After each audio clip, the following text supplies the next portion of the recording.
Hey, how's it going? It's Romeo here, and basically, like every month, I'm gonna try to interview people for trans-related stuff. Basically, I'm just like interviewing people that have come into my life who have influenced me in some way with my transition. And my first person that I'm interviewing is, who are you? I'm Ray. I'm a photographer. I like to do photography. I was taking pictures at a benefit concert for a friend Randy that unfortunately passed away, who was a musician and was a big inspiration for me.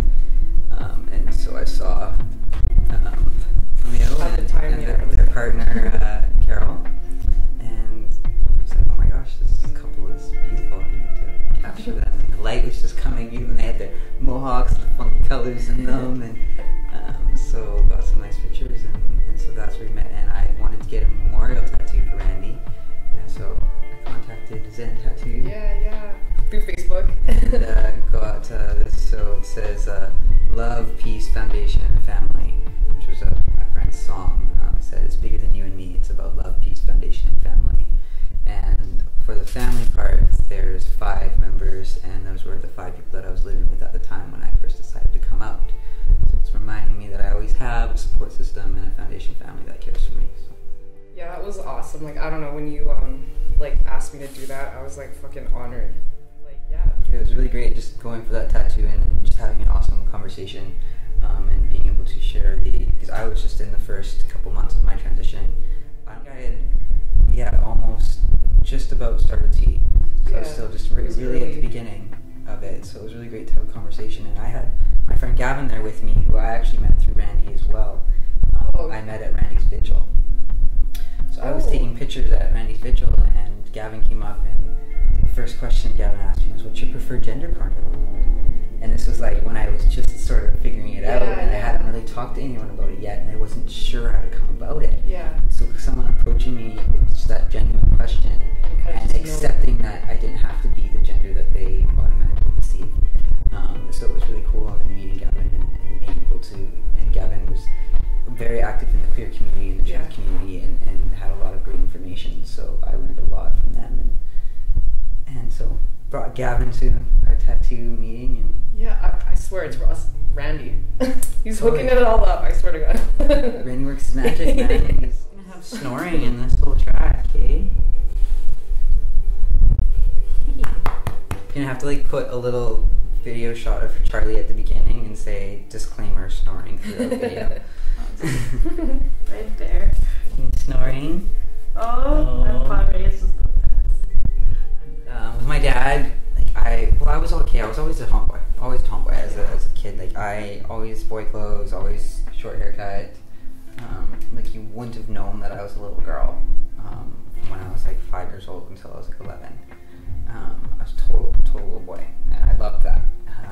And then it was starting puberty at 11. I was at early puberty, and my sister was always the princess. So I always felt like I needed to be at that level of her.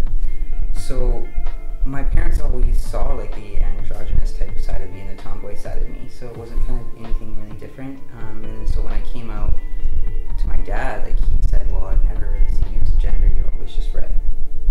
So that was the first thing he said to me. So that was really awesome. I was like, "Don't tell your mom yet. I don't think she's ready."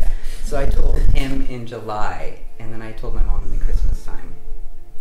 And I was really scared to tell my mom because she's always "Oh, you my beautiful daughters," and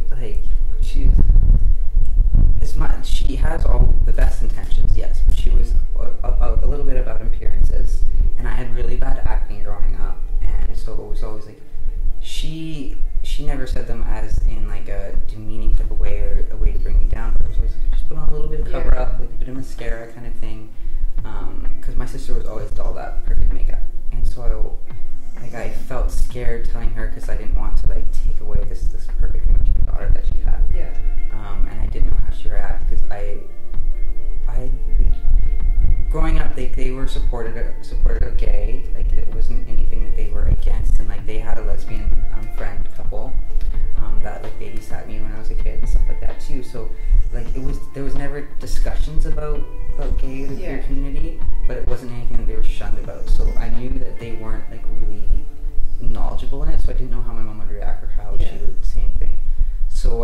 told her, her first thing that she said was like, "You mean like Cher's daughter, or I mean son?" So it's Chaz Bono. So it was great that she had that relation of knowing a little bit. Yeah.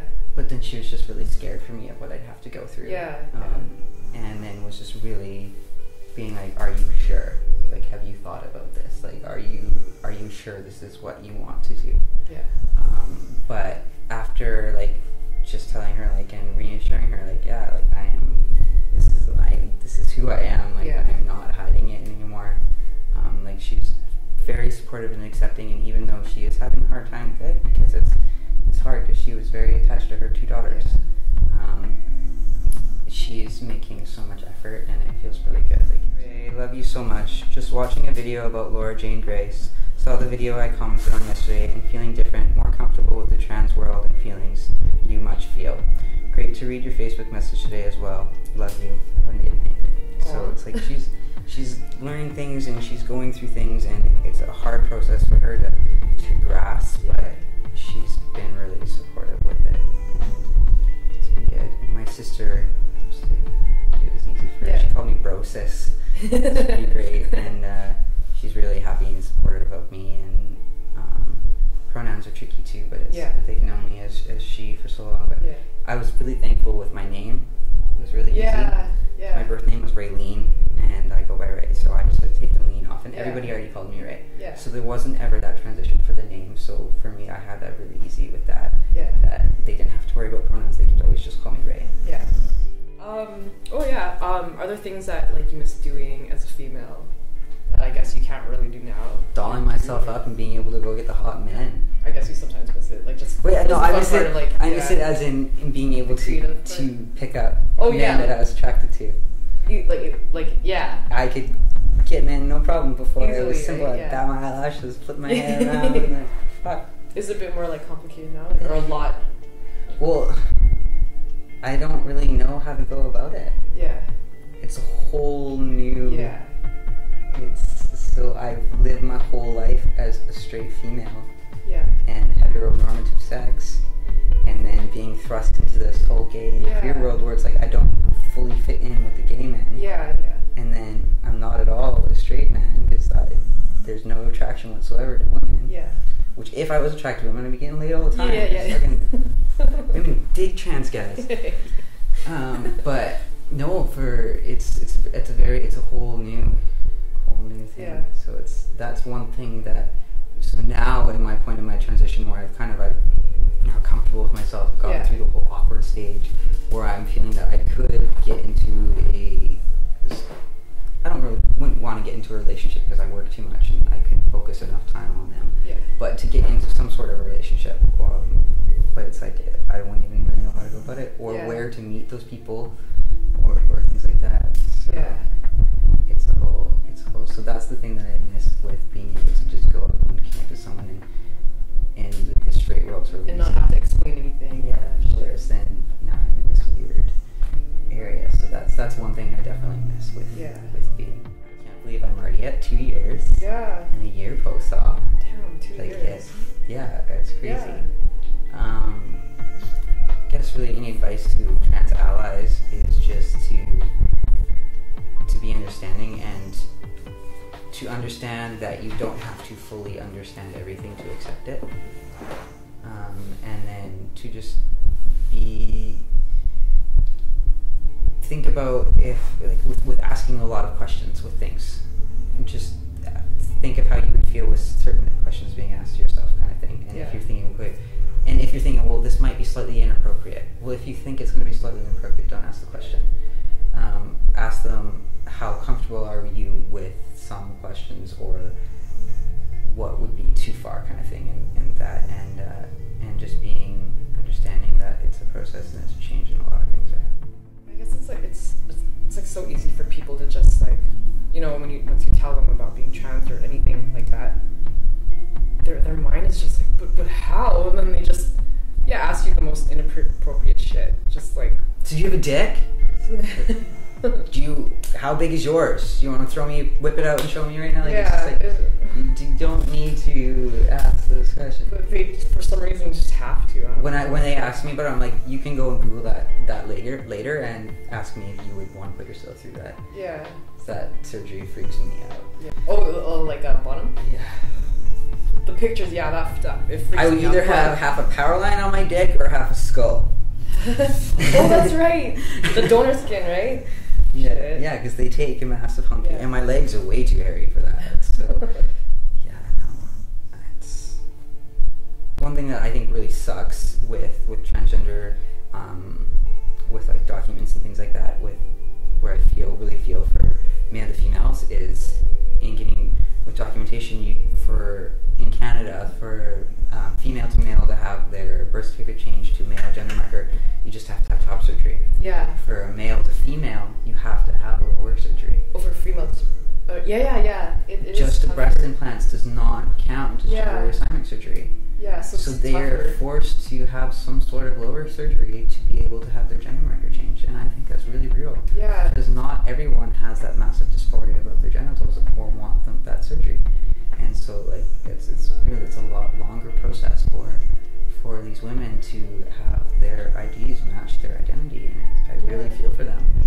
So how they word it has to be irreversible surgery. Oh, okay. So breast implants, you can take those out, so it's not irreversible. Yeah, there'll be a bit of skin stretching, but it's not irreversible. Oh. So that's how they see it. Yeah. I believe in the medical field of why they say that that's not fully adequate. Yeah. Shit. And then after my top surgery, I had stopped taking antidepressants before surgery. Yeah. I was supposed to go off medications. And I had been on these antidepressants since I was 14 years old. Yeah, I remember you saying that before. So I've now been off of them for over a year. Congrats. And that's awesome. Yeah, I'm still dealing with some depression. That will always kind of be inevitable. Yeah. But I'm able to feel my emotions on my own and be able to process them how I need to without having that numbed feeling. And so that's been awesome. So just having that surgery that I've been able to face the world on my own. I am in the process of the pre-production stages of a feature-length documentary. I think I kind of had a little talk with you already that I would like to interview. But my documentary is about creating a dialogue about gender. So yeah, creating a documentary just exploring gender and creating a discussion dialogue and getting everybody's different views and opinions. So people that have played with gender, getting their views on how they see the world and how they feel society relates to them. Then talking with cisgendered individuals, talking with people that have never heard or known anybody transgender, getting their opinions and their views, because theirs are also 100% valid. And I want to put like people that haven't met a transgender person or gender fluid individual in this and have a conversation with somebody that's gender fluid and just see what kind of rises about and creating that dialogue, but keeping it slightly light and humorous and showing that we are all people, no matter how we identify or how we relate, and just showing that there is beauty within every gender. And so I'm also working on a photo gallery series that's going to be incorporated in that as well. So it's taking pictures of lots of gender variant people, and I'm going to be having a gallery showing of that in September, where I'm going to be filming that as well and getting people's responses and reactions. And also having like a private little booth set up where people can go have like a little video diary of any emotions that come up with them or different ways that things react and hit them, and I think it can be really interesting. You can do that. And you get to pop their, like, you know, not knowing cherry.